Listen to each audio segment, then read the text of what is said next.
Number one, what you see in WiseTech's acquisition of e2Open is that they're, overnight enhancing their overall end-to-end capabilities, which affects their value proposition, of which they can probably get immediate synergistic value from this deal, from existing and future customers. And so I think that's really, really exciting.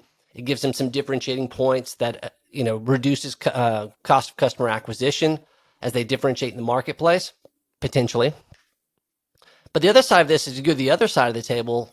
What I found was really interesting in the write-ups about e2Open's approach with this is that they also were demonstrating some significant discipline. They ran a process. Their board went out and examined multiple different strategic options to advance their current position, and ultimately arrived on the deal with WiseTech because it was the best. And so I think that back to that concept of disciplined M&A, I think that functions really well when you have both parties or all parties around the table kind of taking that approach. And in doing so, I think there's a high probability that this is going to be a overwhelming success on the other side of this transaction. How do you make a successful transaction? Well, you look for ways to create synergies that you can activate very quickly post-transaction.